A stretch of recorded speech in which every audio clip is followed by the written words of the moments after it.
What's up, you guys? It's Graham here, and I hope you're prepared for what just happened. As of a few hours ago, the Federal Reserve completely flipped their entire outlook on the economy, inflation, and most importantly, your money, to the point where pretty soon we could see, dare I say it, rate cuts coming a lot sooner than expected. After all, there's now the concern that the jobs market could be in more trouble than we thought. They might have just admitted that above 2% inflation could never go away, and instead of doubling down, the money printer is preparing to turn back on. And we all know what that means. That's why we have to talk about what Jerome Powell just said, the shocking new information he just revealed, and the impact this is about to have on your entire portfolio. Because even though the market is turning wildly profitable, there are some issues to watch out for if you're not careful. Although before we start, if you appreciate the last-minute breaking news videos like this where I drop everything to get this out as soon as possible, it would mean the world to me if you hit the like button or subscribe if you haven't done that already. It means more of a difference than you could imagine, and as a thank you for doing that, here's a picture of a squirrel. So thanks so much, and also big thank you to Cook Unity for sponsoring this video, but more on that later. Alright, so in terms of what's going on, and why the Federal Reserve was just throwing a massive economic curveball that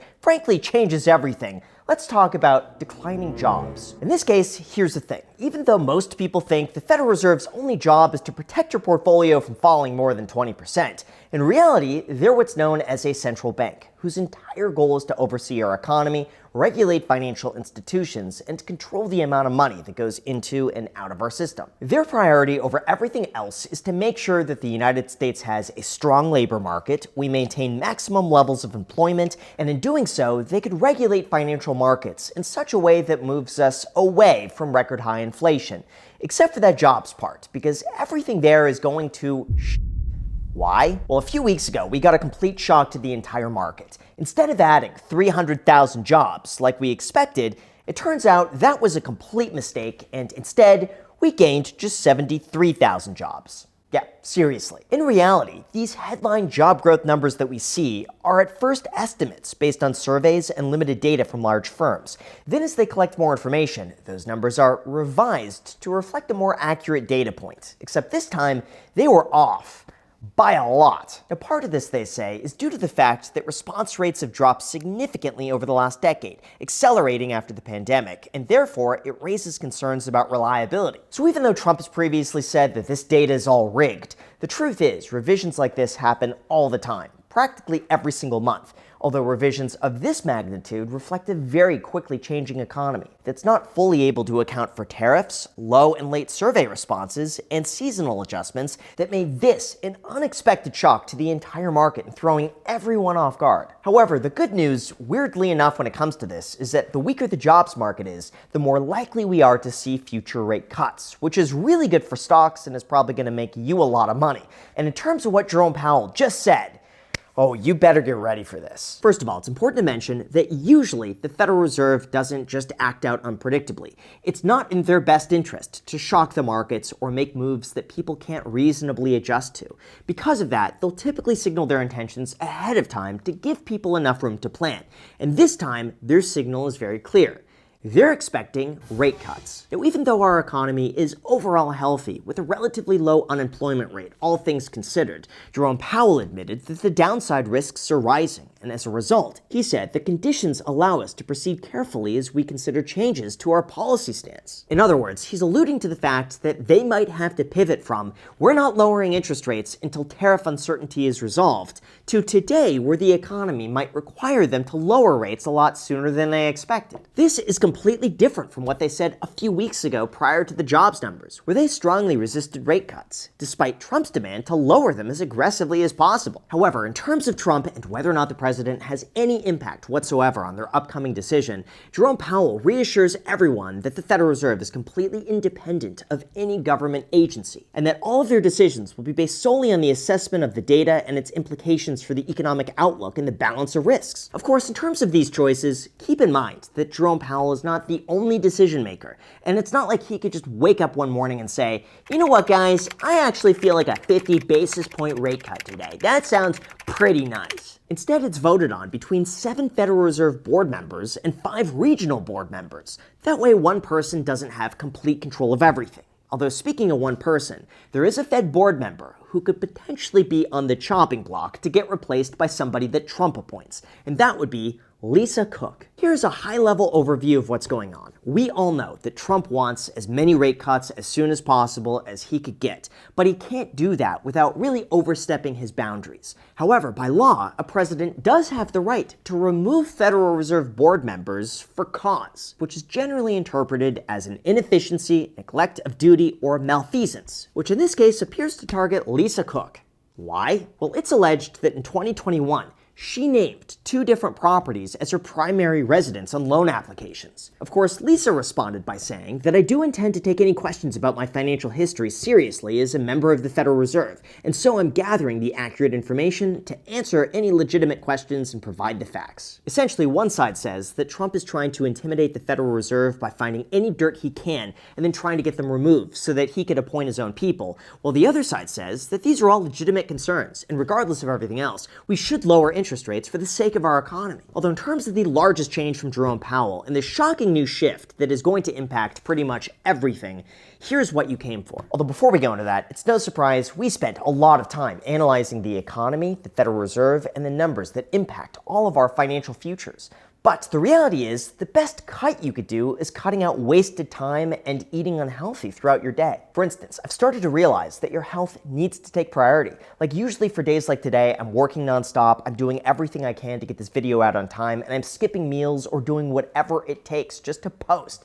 That's why I've started getting fresh, pre-packaged meals delivered on a regular basis. And it's been incredible. I feel better, I work better, and if you want a major food life hack that could actually wind up saving you a lot of money, it's all thanks to our sponsor, CookUnity. For those unaware, CookUnity is the first chef-to-consumer platform delivering freshly prepared meals right to your door weekly. It's literally as close as you could get to having a private chef without actually paying for a private chef. Plus, when I actually broke down the cost of each meal, it was cheaper than what I was buying at Chipotle, which is insane. Not to mention, picking out your meals is super easy and effortless. Just choose a subscription plan and select from hundreds of meals each week prepared by award-winning chefs. All the meals are delivered fully cooked, so all you have to do is heat them up, and lunch or dinner is done in as little as a few minutes with no planning or cleanup required. Even better, the subscription is super flexible, with options of 4 to 16 meals a week. It's commitment-free, and you could skip, pause, or cancel at any time with the click of a button. If you want some recommendations, I personally loved the roasted salmon and lobster sauce by Chef Andre Mendez, mustard-crusted salmon by Luda Lefebvre, and crispy tilapia over Greek salad by Chef Ruben Garcia. So if you want to try it out and give it a shot, just go to cookunity.com/Graham and use the code GRAHAM50 at checkout to get 50% off of your first order. At that price, it's just too good of a deal not to take advantage of. So go ahead and do it. Let me know what you think. Thanks so much, and now let's get back to the video. All right, now in terms of what Jerome Powell just said, we need to talk about the most shocking revelation from all of this, and that would be what's called flexible average inflation targeting. Look, it's no surprise the Federal Reserve's entire goal is just to get inflation to return back to its 2% target without completely destroying the US economy in the process. And in terms of why they want 2% specifically, the answer is it's completely made up. Yes, that's right. This entire 2% inflation target was the result of an offhand remark in the 1990s from New Zealand, who said that they want to target 1% inflation, and then they bumped it up to 2% to give them a margin of error. And then we copied that because why not? You could actually go and look this up for yourself. There's very little economic data behind the 2% inflation rate other than we just agreed with them. Anyway, the expectation here is that inflation wouldn't be so low that it would cause people to hoard their money, but it wouldn't be so high so as to erode everyone's savings accounts into nothing. And that is why the Fed has been aiming for a rather consistent target to reach. Except recently, as of today, they've begun to change their stance. Here's how this works. As you can see, prior to 2020, inflation mostly remained under 2%, and from 2014 to 16, inflation was practically zero. At that time, the Fed's entire goal was to try to hit 2% in a year, and if they didn't do that, they'd try to hit 2% the next year. Each year basically just reset. Then in 2020, they came up with the makeup strategy. In this case, they rationalized that if we've been under 2% inflation for a long time, it's okay to run higher than 2% because that eventually makes up for the lack of inflation previously and it should all balance out in the long run. Well, today Jerome Powell admitted that there was nothing strategic about the makeup strategy, and in fact, it proved to be harmful for the economy. That is why today they're implementing a new policy, and that would be flexible average inflation target targeting minus the makeup policy. In this case, the Federal Reserve says that we're still going to be targeting a 2% inflation rate, but we're going to be flexible with it. So if it runs higher than 2% for a while, that's going to be fine. If it runs lower than that, that's going to be fine too. It just depends on the situation. Essentially, this allows the Federal Reserve the option to keep inflation above 2% without keeping interest rates at a restrictive territory. And this is bullish for the economy, as we're seeing. Basically, as long as this doesn't get out of control, above 2% inflation could theoretically become the new normal. All of this now gives us the chance of an almost 90% certainty of a rate cut on September 17th. And in terms of whether or not this is going to be good for the economy, here's what you need to know. As far as why we should get a rate cut, number one, the jobs market is declining. Really, with 70,000 jobs added in July, there's the concern that the labor market could actually be in some serious trouble, and rate cuts would help stimulate more growth. Two, Trump says that a rate cut would save the government almost $1 trillion a year. In this case, our interest rates have a very close correlation to how much we pay on the national debt, and if our interest rates were to go down, it could potentially save us a lot of money. And three, some argue that over the last year, inflation's already pretty much bottomed out. As you could see, inflation has remained below 3% over the last 12 months, and even though we've seen a bit of an increase, Trump argues that it's really not that bad, and we should preemptively cut interest rates before everything goes to shit. However, others disagree and believe it's dangerous to cut rates at a time where everything is near an all-time high.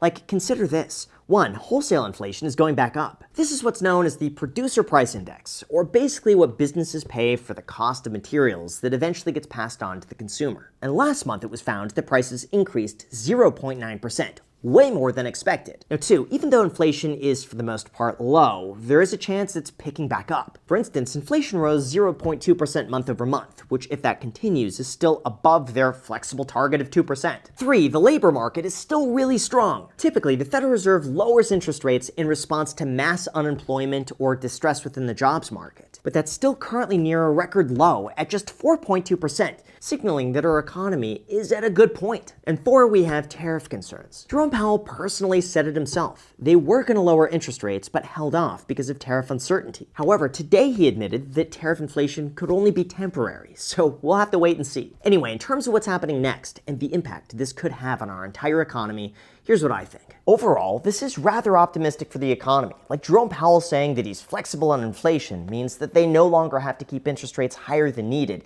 if everything else is otherwise okay. And it does look as though he's hinting at a rate cut as soon as September comes. However, yeah, I do admit it's a little worrisome that they're cutting interest rates while stocks, housing, and cryptocurrencies near an all-time high. And this could spark another round of asset price increases. Although if you're invested, yeah, this could be pretty optimistic for you and your portfolio. Let me know what you think of this down below in the comments section. I will do my best to read and reply to as many of you as I can, since I am trying to do this all last minute to give you the most up-to-date information. Again, if you appreciate that, hit the like button, subscribe, check out Cook Unity down below in the description. I've literally had them today while making this video because they're that good, so if you want to try it out, the link is down below. Thank you so much, and until next time.